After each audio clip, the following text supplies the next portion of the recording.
Narinig ni Valerie ang pagbukas ng pinto sa harapan ng bahay. Agad siyang tumayo mula sa sofa at nagmamadaling nagtungo sa may sala. Buong umaga siyang naghihintay mula pa nang sumikat ang araw. Sa wakas, andito ka na. Masigla niyang bungad. Kanina pa kita hinihintay, dumating na rin si mama mo. Ilang araw ding wala si Terence, ang kanyang asawa. Sanay na si Valerie. Negosyante si Terence. Palaging may biyahe, palaging may dahilan kung bakit tumatagal ang pag-uwi.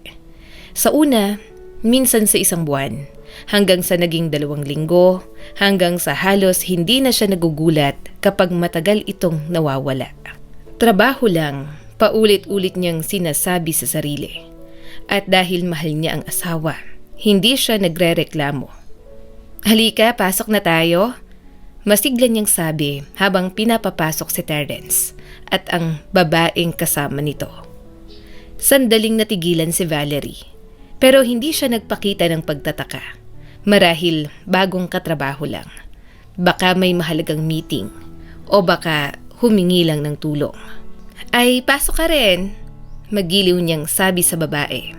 Sabay na kayo maghapunan, may nakahanda naman. Ganoon si Valerie.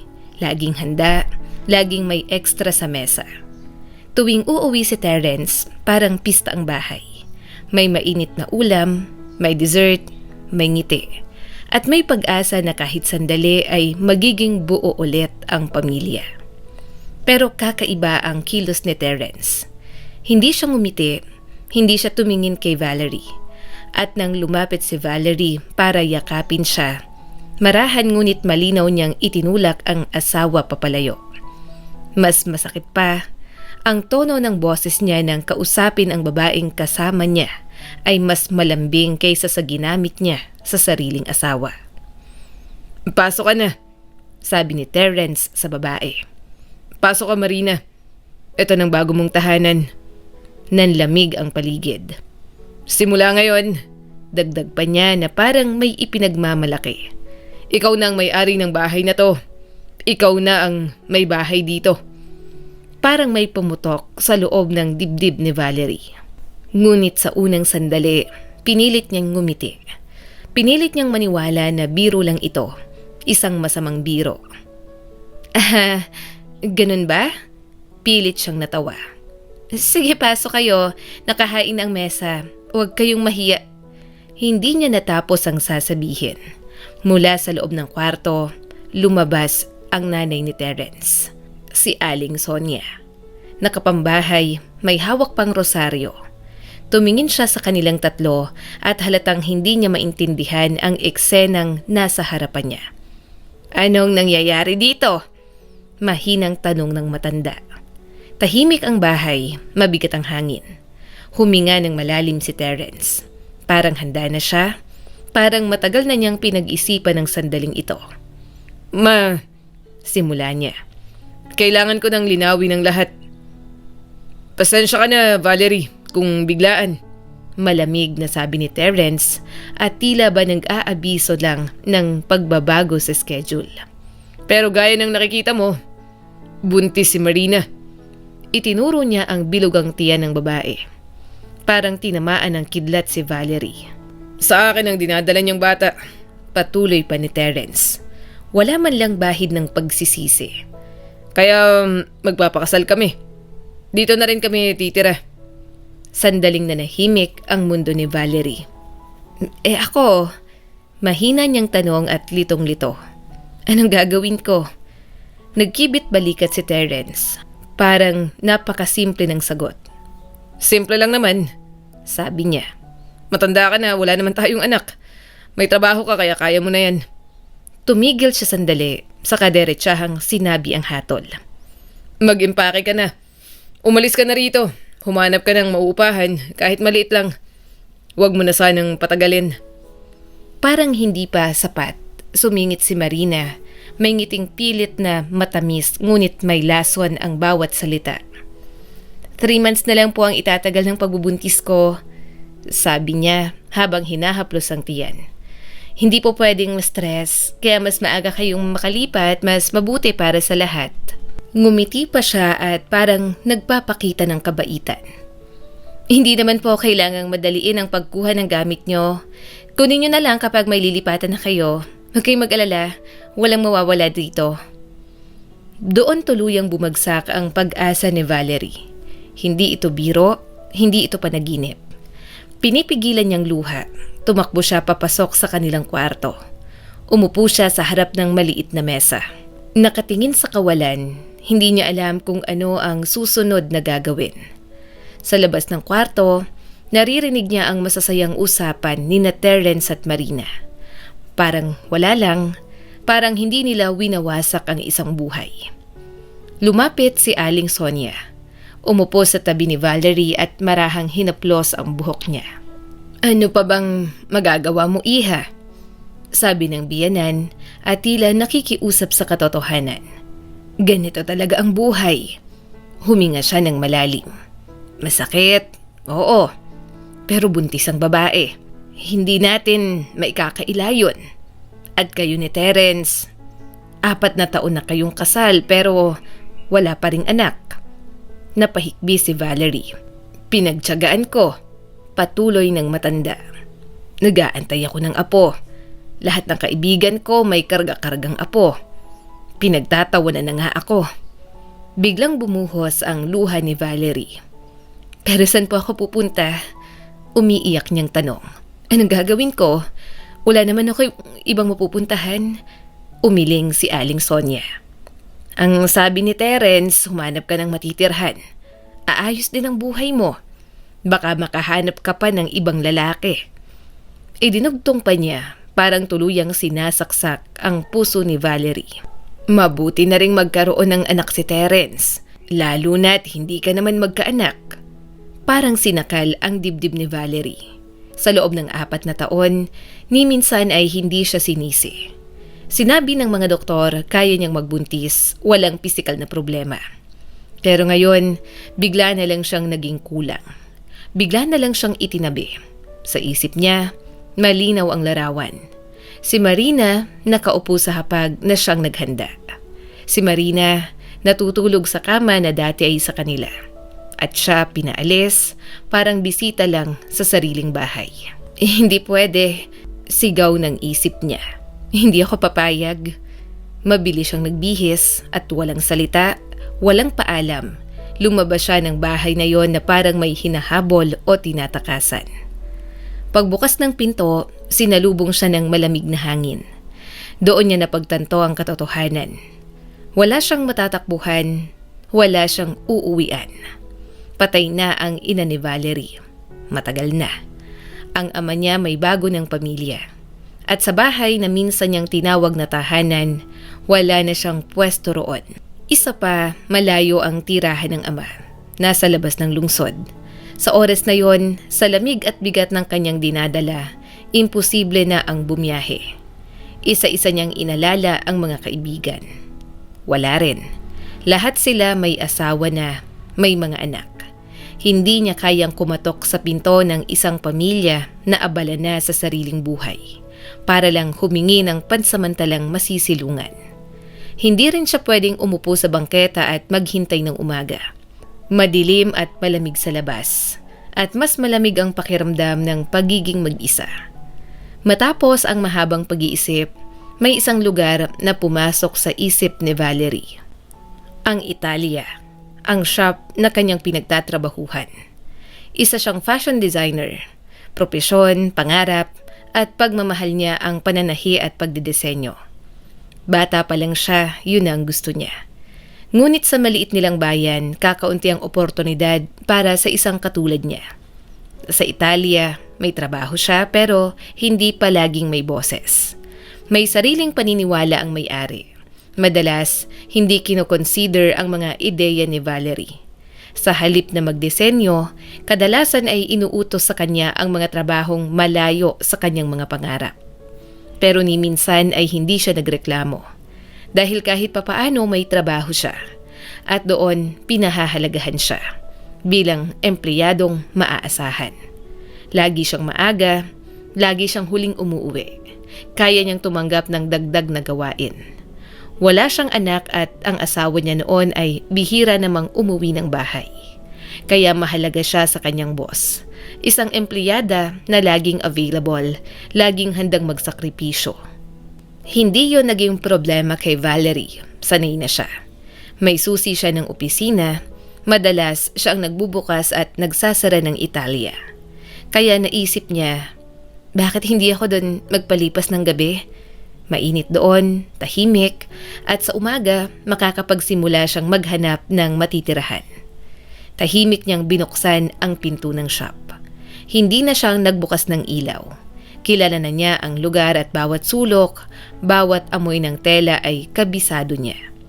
Gumawa siya ng simpleng higaan sa isang sulok. Doon, sa unang pagkakataon, mula nang umalis siya sa bahay ni Terrence ay pinakawalan niya ang lahat.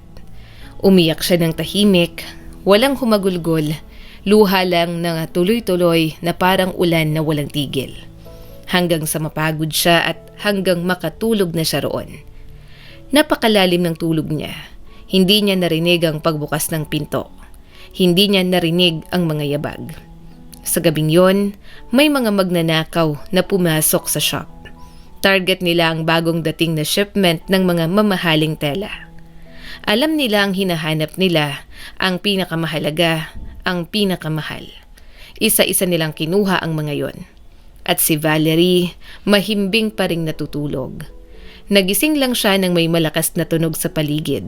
Mga boses, yabag at isang pamilyar na sigaw.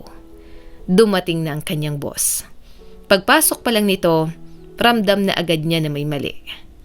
Sa unang tingin, napangiti ito nang makita si Valerie. "Oh, nandito ka na pala," sabi niya. "Ang aga mo Ayos yan, marami tayong gagawin ngayon." Ngunit biglang nagbago ang tono ng kanyang boses. "Sandali, bakit ka galing sa bodega? At bakit bukas ang pinto?" "Hindi po ako galing doon," sagot ni Valerie at litong-lito. "At bukas po bang pinto? Nalako po lahat kagabi." Hindi na siya pinakinggan ng boss. Diretso itong nagtungo sa bodega. Ilang segundo lang at bigla itong napasigaw. "Diyos ko!" Nakita niyang hawak nito ang ulo at tila hindi makapaniwala. "Nanakawan tayo." Parang may yelo na bumuhos sa katawan ni Valerie. "Ano pong ibig niyong sabihin?" Nanginginig niyang tanong. "May nawala," sagot ng boss at galit na galit. "Maraming nawala." "Ma'am, dito po ako natulog kagabi." Mabilis niyang paliwanag. "Wala po kasi akong matuluyan. May problema po sa bahay pero wala po akong narinig. Natulog lang po ako." Biglang bumaling ang boss sa kanya at nanlilisik ang mga mata. "Natulog ka?" sigaw nito. "Habang ninanakawan ng tindahan ko?" Tumahimik si Valerie. "At paano mong ipapaliwanag na bukas ang pinto? Paano ka pumasok sa gabi at iniwan mong bukas ang lahat?" Patuloy pa nito. "Hindi po," umiiyak na sagot ni Valerie. "Sinarat nila ko po ang lahat. Nung umalis ako maayos po. Nung bumalik ako, sinara ko rin po ulit. Wala namang problema." "Maayos noon," putol ng boss. "Pero ngayon wala ng pinakamahal nating mga tela." Lumapit ito kay Valerie. Mabigat ang tingin. "O baka ikaw mismo ang nagpasok sa mga magnanakaw. May usapan kayo, ha?" Parang gumuho ang mundo ni Valerie. "Ano pong sinasabi niyo? Hindi po ako ganun." Humihikbi niyang tugon.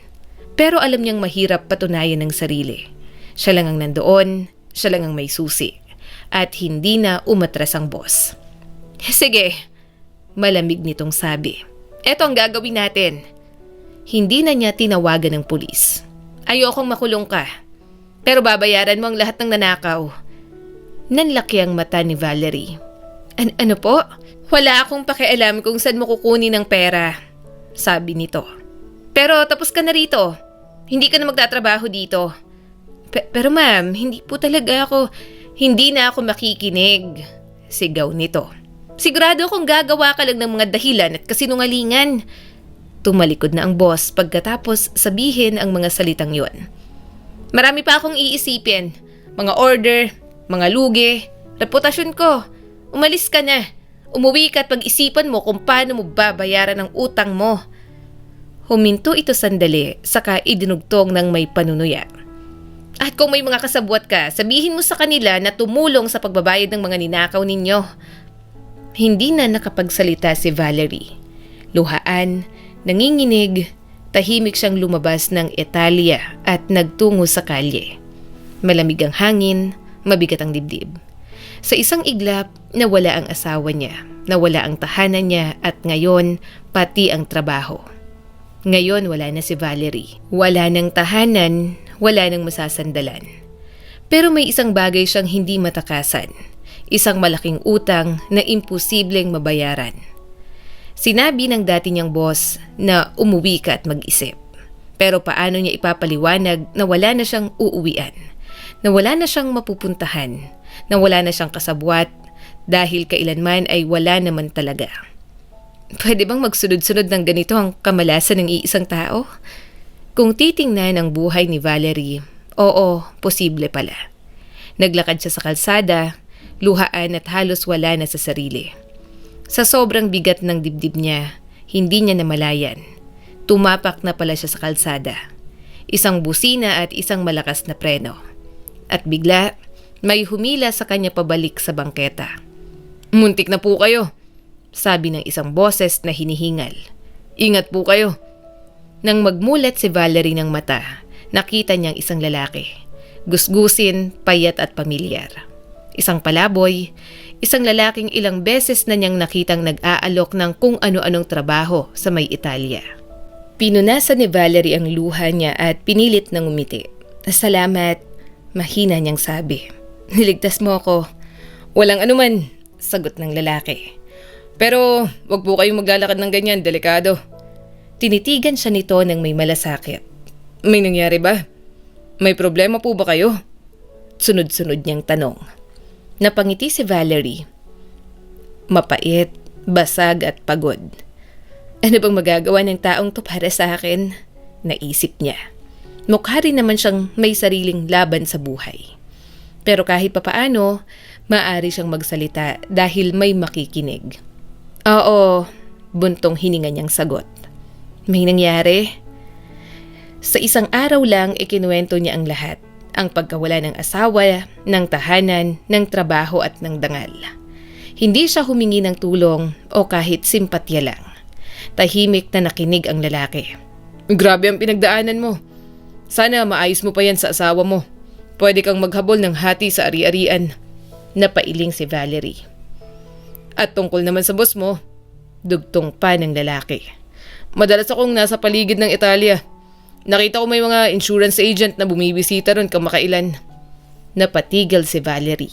"Ibig sabihin, insured ang negosyo niya. At kung ganon, hindi kanya pwedeng panagutin sa utang." Paliwanag pa nito. Nanlaki ang mata ni Valerie. "Paano mo nalalaman yan?" Tanong niya at gulat na gulat. Inamin ng lalaki, bahagyang umiti. "Nag-aaral ako ng law. Hindi nga lang nakapagtapos. Ganun talaga ang buhay." Sandaling katahimikan ng sumunod. "Alam ko ang batas. At alam ko kung kailan inaabuso ang isang tao." Dagdag pa niya. Tumuro siya sa hindi kalayuan. "May bakery dyan oh. Mabait ang may-ari. Baka matulungan ka niya. Trabaho pati na rin matutuluyan. By the way," sabi niya at iniabot ang kamay. "Ako si Austin." "Valerie," sagot niya at nanginginig pa ang boses. "Pero bakit niya ako tutulungan?" Napangiti si Austin. "Walang dahilan. Mabuting tao lang talaga siya." Saglit siyang tumawa. "Tumulong siya sa akin noon. Ngayon, tumutulong ako sa kanya kapag kaya ko." Magkasama silang pumasok sa maliit na bakery. At doon, sa hindi inaasahang lugar, may isang lalaking tahimik na nakinig sa kwento ni Valerie. Walang panghuhusga, walang pagdududa. Ibinigay sa kanya ang isang kama sa maliit na kwarto sa itaas ng tindahan. At inalok din siya ng trabaho. "Aminado ako," mahina niyang sabi.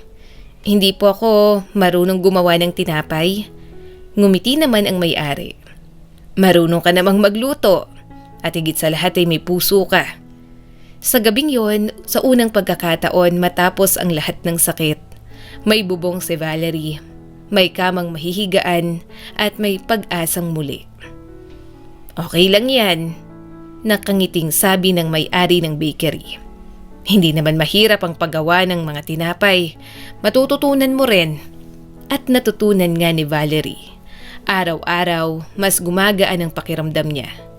Unti-unti, nagiging pamilyar ang amoy ng mantikilya, harina at asukal. Natutong gumising ng may dahilan, hindi dahil sa takot, kundi dahil sa pag-asa. Minahal siya ng mga kasamahan niya sa trabaho. Tahimik siya pero masipag. Mahinhin pero may kusa, at higit sa lahat ay tapat. Hindi na siya umuuwi sa dating apartment. Masyado nang masakit. Ayaw na niyang makita si Terrence kasama ang bago nitong babae. Ayaw na niyang marinig ang boses ng mga taong nagpabigat sa kanyang sugat. Isang beses, tumawag si Aling Sonia. Hindi para damayan siya kundi para sisihin. "Kasalanan mo yan," malamig na sabi ng biyanan. "Hindi mo napanatili ang asawa mo." Napaisip si Valerie. Baka nga tama siya, bulong ng isip niya. Pero kahit ganun, ayaw na niyang makita ang mga ito. Pinili niyang manahimik at magpatuloy. Isang hapon, habang nag-aayos ng mga display sa bakery, may nakita siya sa labas ng bintana. Parang tumigil ang oras. Si Terrence at ang babaeng kasama niya. Magkahawak kamay at masaya. Nanginginig ang daliri ni Valerie habang tinuro sila kay Austin, na noon ay nasa tabi niya lang. Siya, mahina niyang sabi. "Siyang asawa ko at ang bago niyang babae." Sumilip naman si Austin at biglang napangisi. Hindi ngiti kundi isang mapait na ngisi. "Kilala ko yan. Si Marina." Napalingon si Valerie. "Ex-fiancé ko." Nanlamig ang paligid. "Dahil sa kanya," patuloy pa ni Austin, "napasok ako sa kulungan. Mga gawa-gawang kaso. 2 taon akong nabilanggo." Napatakip si Valerie sa bibig. "Pagkalabas ko, wala na. Wala ng law school. Wala ng pangarap at wasak ng lahat." Sandaling katahimikan. "Kaya kung hindi lang siya ang asawa mo, sasabihin kong layuan niya ang babaeng yan." Napatingin siya mula sa labas. "Buntis ba siya?" tanong niya. "Oo," sagot ni Valerie. Tumango naman si Austin. "Well, congratulations sa kanila. Sasabihin ko na lang hindi magiging madali ang buhay niya." Hinila niya si Valerie palayo sa bintana. "Mas mabuti sigurong hindi tayo magpakita." Habang ang kapalaran ni Terrence ay tahimik na gumugulong pababa, may isa pang bagyong paparating. Natunto ng dating may-ari ng Italia na si Mrs. Wilson kung saan nagtatrabaho si Valerie. Minsan siya mismo ang dumarating at minsan ay nagpapadala ng tao. Laging iisa ang pakay, ang utang. Hindi niya binabanggit na insured ang Italia.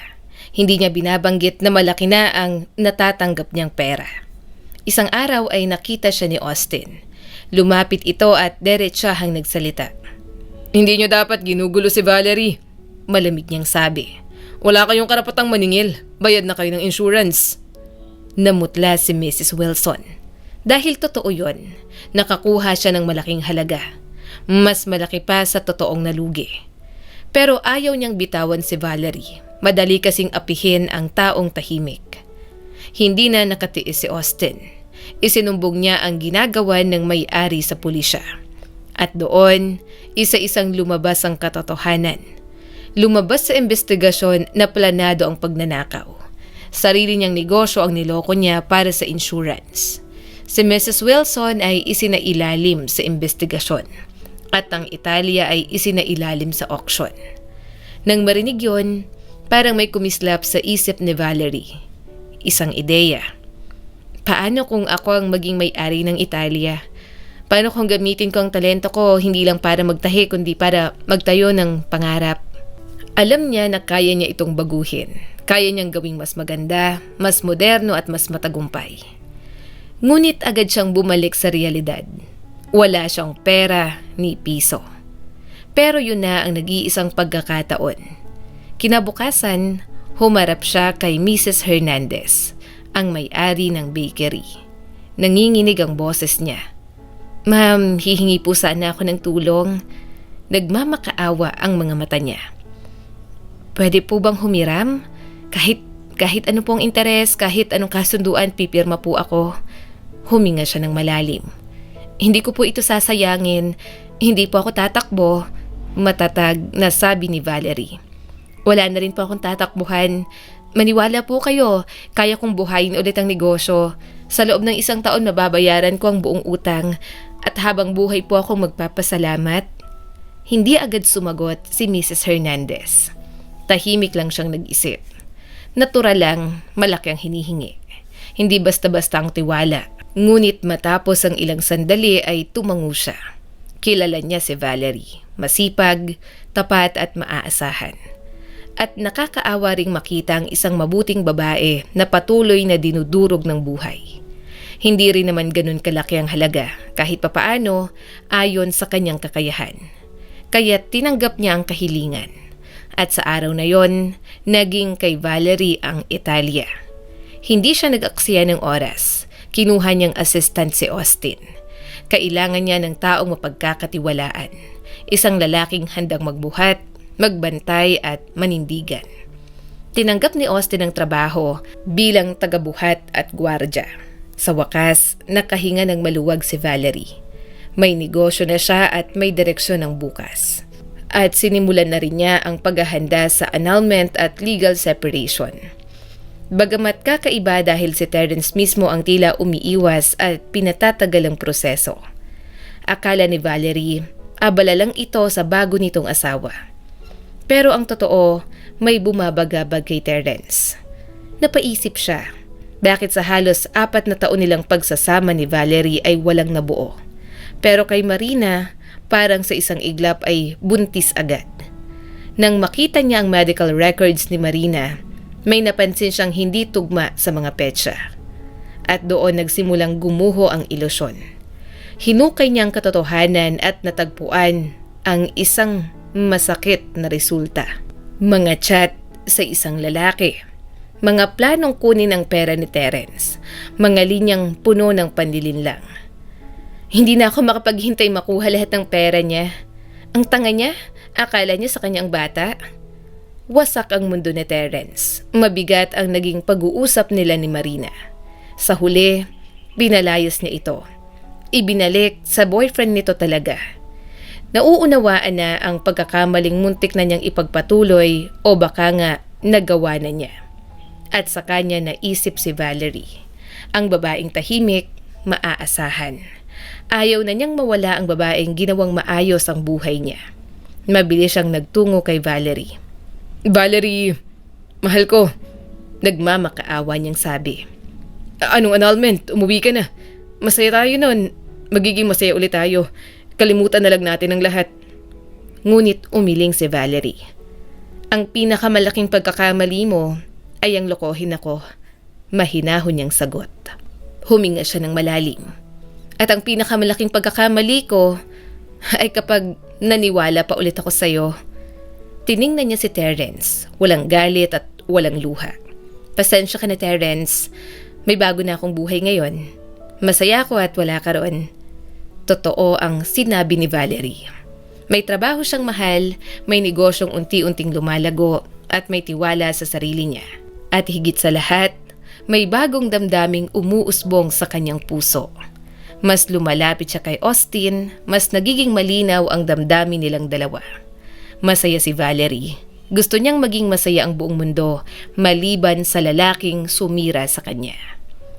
Isang araw, may batang pumasok sa Italia. Mga 7 taong gulang. May mahiyain ngunit matapang na boses. Ate, pwede po ba niyo akong gawan ng costume ng Spider-Man? May school event po kami. Lahat sila bunny. Gusto ko po sana maganda. Napangiti naman siya. Nasaan ang mama mo? Yumuko ang bata. Wala po akong mama. Lola ko lang po ang kasama ko. Pero may sakit po siya. Hindi na po siya marunong manahi. Nalusaw ang puso ni Valerie. Agad niyang kinuha ang metro, sinukatan ng bata at naghanap ng tela. Walang bayad at walang pag-aalinlangan. Sa mga araw ng fitting, lalong napamahal sa kanyang bata. Si Sean. Nakilala niyang lola nito at nalaman ang kwento. At doon nabuo ang desisyon ni Valerie. Gusto niyang maging isang ina. Nagsimula siyang mag-ayos ng papeles para sa adoption. Ngunit may isang hadlang. Kailangan niyang ikasal. Tapos na ang annulment nila ni Terence at wala siyang manliligaw, maliban kay Austin. Matagal niya nang gusto ang binata. Ramdam din niyang may damdamin ito para sa kanya pero hindi naman ito nagsasabi. Kaya dumaan siya sa paligoy. Ikinuwento niya ang tungkol kay Sean, ang pangarap niyang maging ina. At doon, hindi na napigilan ni Austin ang sarili. Inamin niya ang pagmamahal niya at nag-propose. Hindi nagtagal, sila ay ikinasal. At inampo nila si Sean. Naging pamilya sila. Isang tunay na pamilya. At hindi pa roon nagtatapos ang biyaya. Dahil ilang buwan lamang ang lumipas, nalaman ni Valerie na siya ay nagbubuntis. Mula sa babaeng itinaboy, naging babaeng pinili. Mula sa wasak na tahanan, naging buo ang pamilya. At sa wakas, natagpuan ni Valerie ang kaligayahan na hindi niya kailanman hiningi pero buong-buo niyang ipinaglaban. Lumipas ang mga taon, ang Italia na mismong simbolo ng panlilinlang at pagkawasak ay naging tahanan ng pag-asa at pagkamalikhain. Sa ilalim ng pamumuno ni Valerie, hindi na lamang ito isang tindahan ng tela. Isa na itong maliit ngunit kilalang fashion atelier sa kanilang bayan. Mga damit na may kwento, mga disenyo na may puso. Natupad ni Valerie ang kanyang pangako. Sa loob ng isang taon, nabayaran niya ang lahat ng utang. Hindi dahil sa swerte, kundi dahil sa sipag, talino at paninindigan. Si Austin na minsang itinuring ng lipunan bilang palaboy at talunan ay muling bumangon. Bumalik siya sa pag-aaral ng batas at ngayon may asawa na, may anak at may pangarap na muling binuo. Si Sean, ang batang minsang humingi lamang ng costume, ay lumaki sa isang tahanang puno ng pagmamahal. May magulang na pinili siya at hindi iniwan. At si Valerie, hindi na siyang babaeng umiiyak sa bangketa. Hindi na siyang babaeng itinaboy at sinisi. Isa na siyang ina, isang asawa, isang negosyante, at higit sa lahat, isang babaeng buo. Samantala, si Terence, nanatili sa bahay na minsang puno ng ginhawa, ngunit ngayon ay tahimik at hungkag. Naiwan siyang kasama ang mga alaala ng isang babaeng minahal niya lamang nang mawala na ito. At minsan, sa tuwing dadaan siya sa harap ng Italia, makikita niya si Valerie, nakangiti, abala at masaya. At doon niya naunawaan ang katotohanang huli na. Ang mga bagay na pinakamahalaga sa buhay, kapag pinakawalan mo, madalas ay hindi na bumabalik. Ang kwentong ito ay nagpapaalala sa atin na ang taong tapat at mapagtiyaga ay maaaring ibagsak ng buhay, pero hindi kailanman tuluyang matatalo. Hindi lahat ng nawawala ay kabawasan dahil minsan ang pagkawala ng maling tao ang simula ng tamang buhay. At higit sa lahat, huwag maliitin ang taong tahimik dahil kapag siya ay napuno at tumayo, siya rin ang pinakamalakas ang loob. Lagi ring tatandaan na ang tunay na kaligayahan ay hindi ibinibigay. Ito ay ipinaglalaban, pinipili at pinoprotektahan. Muli, ako po si Skylar Guro at sana may bago na naman kayong natutunan sa kwento natin ngayon. Maraming salamat po.